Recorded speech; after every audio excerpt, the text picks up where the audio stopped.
सूर्य देवता ने जो दिया था उसको, वो तो नदी में प्रवाहित कर दिया ना उसने। अच्छा। कुंवारी जब थी तब। तो अभी तीन देवता थे, धर्मराज, वायु और अर्जुन, समझे। और माद्री ने भी 2 बच्चों को, नकुल और सहदेव को जन्म दिया। ठीक है, अच्छा। तो कितने बच्चे हो गए? हाँ, 5 बच्चे हो गए ना पांडव को। पांडु के 5 बच्चे पांडवास। तो धर्मराज, अर्जुन और पांडव, नकुल, नागपुर। अच्छा। 5 बच्चे हैं ना। 5 बच्चों को बोलते हैं पांडवास। तो धर्मराज, नकुल, सहदेव और अर्जुन और कौन? भीम। नाम बताओ। नकुल, सहदेव, अर्जुन, भीम और हो गया था धर्मराज, धर्मराज। नकुल और सहदेव माद्री के थे, और बाकी 3 धर्मराज, अर्जुन और भीम, भीम। ये कुंती के बच्चे थे। अच्छा। 5 बच्चे हो गए, जिसको जो पांडु के थे तो पांडवास बोलते हैं। समझ गए? आगे बताओ।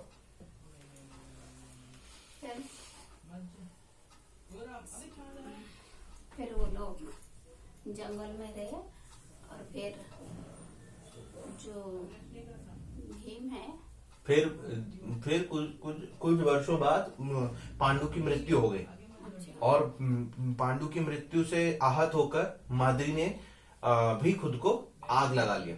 लेकिन फिर कौन बचा? फिर वो कुंती और उसका 5 बच्चे। 5 बच्चे। 3 उसके अपने बच्चे और उसके 2 बच्चे माद्री के, तो 5 बच्चे कुंती के। तो फिर कौन आया जंगल में? भीष्म आए, विदुर आया, बोला कि अब आप जंगल में रह के क्या करोगे? जो पश्चाताप जिसको करना था वो तो चला गया, आप वापस आ जाइए। तो उसको सबको लेके वापस आया। ठीक है। धृतराष्ट्र के कितने बच्चे थे? 100 बच्चे थे। धृतराष्ट्र और गांधारी का विवाह हुआ तो 100 बच्चे थे उसके। धृतराष्ट्र अंधा था, और दुर्योधन सबसे बड़ा लड़का था उसका। अब आखिरी चैप्टर जो पढ़ाया था आज, वो उसका बताओ। गुरुकुल के बारे में। गुरुकुल, हाँ, फिर वो गुरुकुल फिर बोलते एक बॉल फेंका था। अभी देखो, जंगल से सारे बच्चे आ गए। अब दुर्योधन भी और उसके 100 भाई भी होंगे शायद। तो अब दुर्योधन तो था, उसके अंदर नफरत और कि ये लोग कैसे आ गए हैं। अब ये आ गए हैं तो फिर ये अपना तो हक मांगेंगे। जब तक जंगल में थे तब तक तो ठीक था। अब उसके अंदर घृणा थी, नफरत तो पहले से ही था। वो चाहता था इन सबको खत्म किया जाए, यार भगा दिया जाए यहाँ से। ठीक है। लेकिन अब जब वो आ गए हैं तो अब भीष्म सबको साथ में देखता था, उनको पढ़ाना लिखाना भी तो है, उनको आगे जाके राजा भी तो बनना है, तो उसके लिए उनको विद्या तो लेनी पड़ेगी। तो क्या हुआ? तो वो चीज बताओ। उसका भाई लोग का साथ अर्जुन भी गया। खेलते खेलते ये समुद्र किनारे, समुद्र ने क्या कुआं में खेलते खेलते बॉल गिर गया। फिर उसने एक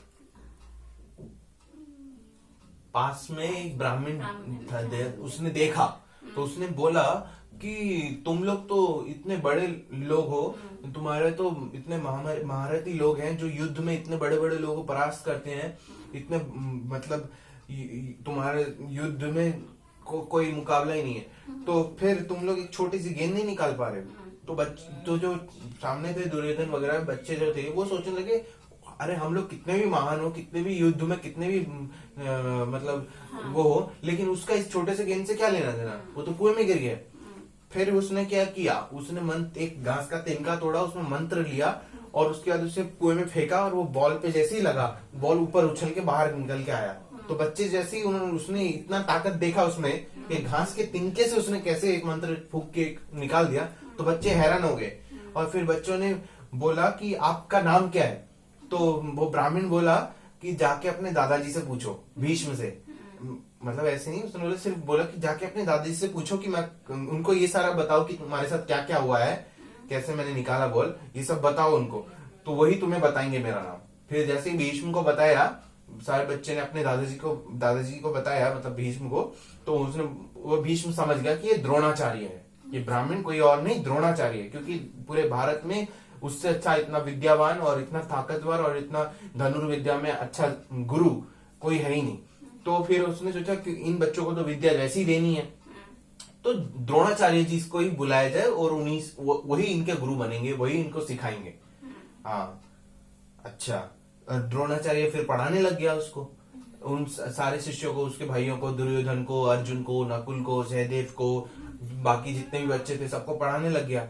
और सभी अच्छा ट्रेनिंग कर रहे थे, सभी अच्छा सीख रहे थे, लेकिन अर्जुन सबसे बेस्ट था, वो सबसे एक्सेल कर गया था और अर्जुन को उसका फेवरेट स्टूडेंट बन गया था।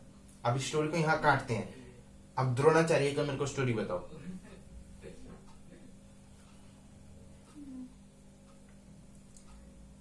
फिर क्या होगा? बचपन में द्रोणाचार्य के साथ क्या हुआ था? दोनों का बहुत दोस्ती थे। द्रुपद और द्रोणाचार्य में बहुत दोस्ती थे। उसने बोला था मैं राजा बनूंगी, जब तो बनूंगी तो बनूंगा, बनूंगा तो आधा हिस्सा तुझे, तो मेरे राज्य का आधा हिस्सा मैं तुम्हें दूंगा। हाँ, फिर क्या हुआ? और फिर जो बड़ा हो गया, एक दिन राजा बना, तो ये द्रोणाचार्य इधर आया तो उसने मना कर दिया।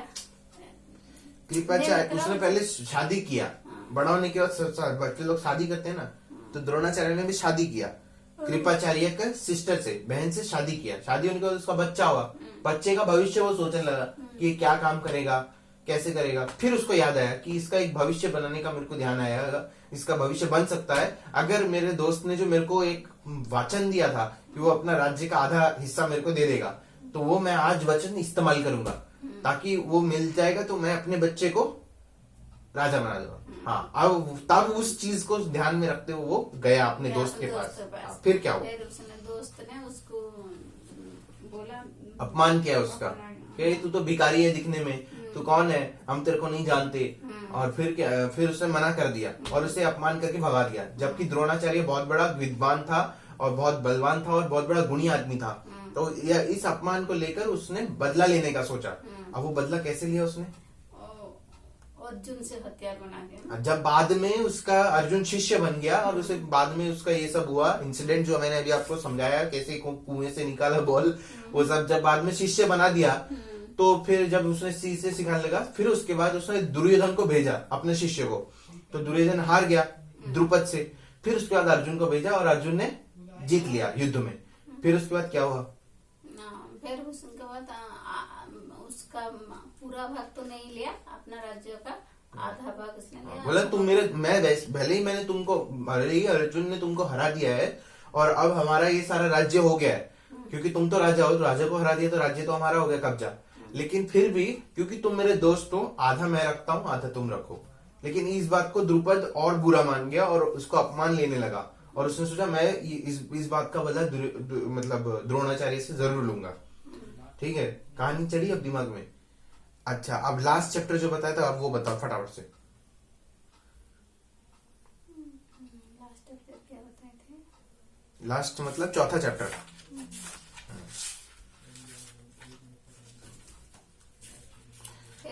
जो दुर्योधन प्लॉट, मतलब कि जब ये लोग आ गए थे, जब से ये लोग आए थे पांडवास जंगल से, बहुत सारे भाई उसके जंगल से आए थे कुंती माता के साथ, तब से ही दुर्योधन को बड़ी परेशानी होनी शुरू हो गई थी, क्योंकि उसके दिल में बहुत बड़ा नफरत था, बहुत परेशान रहता था कि ये लोग क्यों आ गए, इनको खत्म करना, इनको मारना, इनको भगाना यहाँ से, क्योंकि वो नहीं चाहता था कि ये इनमें से कोई भी राजा बने। वो चाहता था कि मैं राजा बनूं और मतलब सारी राज्य पे मेरा राज हो, वो ये चाहता था। तो इस चक्कर में उसके अंदर नफरत, घृणा बहुत ज्यादा हो गया था। भले ही वो छोटा भाई था लेकिन उसके अंदर ये था। तो फिर उसने क्या किया, एक दिन उसने अपने भाइयों को बुलाया, पांडवास को, बोला कि चलो यार नदी के किनारे बहुत बड़ा हमने एक पार्टी टाइप का रखा है जहाँ पे हम लोग घुड़सवारी करेंगे, बोटिंग करेंगे, नाव चलाएंगे, कैंप फायर करेंगे, रात को अग्नि लगा के वो कैंप फायर रहते हैं ना जैसे, वो करेंगे।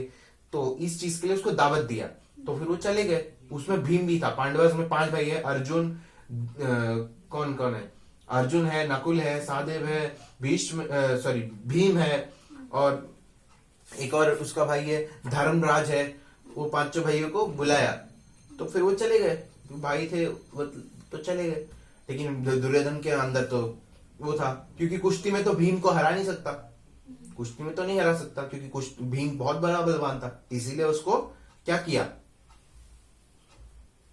जो उसको नदी के किनारे इतना बड़ा आयोजन किया, खाने पीने के लिए बुलाया, उसका दावत दिया, फिर उसने उसको जहर दे दिया था, खाने में जहर मिला दिया था। हाँ, खाने में जहर मिला दिया। भीम जब खा लिया खाना तो वो सो गया, और रात को क्या किया भीम ने, पानी में फेंक दिया था, बांध के भीम दुर्योधन और उसके भाई ने बांध के उसको पानी में फेंक दिया। फिर क्या हुआ, फिर उसने पानी में डूब के नीचे ये बेहोश होके डूब गया था। बेहोश होके डूब गया। फिर ये नागराज नागलोक के राजा नागलोक के राजा देखा उसको। हाँ बताओ। फिर उसने उधर उधर नागराज के राजा ने उसको फिर जीवित किया और उसने सारी बात बताया। फिर तुम्हारी उसको दवाई दी, एक जल टाइप का कुछ दिया, जिसको खाने के बाद पीने के बाद उसके अंदर पूरा तंदुरुस्त हो गया, स्ट्रांग हो गया। फिर उसने क्या कहा, उसको सारे बताया कि तुम्हारे भाई लोग तुम्हारी दुश्मन है, तुम्हारी जान का पीछे है, इसलिए उनसे संभाल के रहो, उससे संभाल के रहो। फिर वो आया, तब तक यहाँ पे वो लोग चिंतित हो रहे थे। वो लोग वापस जब राजमहल में गए तो कुंती माता और धर्मराज उसके भाई सब चिंतित हुए कि अचानक से कहाँ गायब हो गया। सुबह जब हुई, जब तक सुबह हुई, फेंका तो रात को था नदी में, इनको तो पता नहीं था फेंका है, तो ये लोग परेशान हो रहे थे। वापस जब सुबह हो गई तो जब फिर भीम वापस आ गया, फिर उसके बाद आया तो उसने बताया, ठीक है, देखा सारे बता दिया जो एक जैसे हमारे साथ हो रहा है। हाँ, अब जस्ट ये इतना आसान नहीं है महाभारत, ध्यान में रखो, दिमाग लगाओ। ठीक है, तो मेरे को एक रोटी का डब्बा दे रहा, उधर से गुड़ है ना, गुड़ दे। गुड़ और उधर ये पनीर क्यों भोग लगती थी नहीं, हम्म। तो भोग लगती थी तोड़ के ऐसे लो, आम्ही तर मी खावा नाही केन मग तू रोटी का डब्बा दे और उठा दे गुड़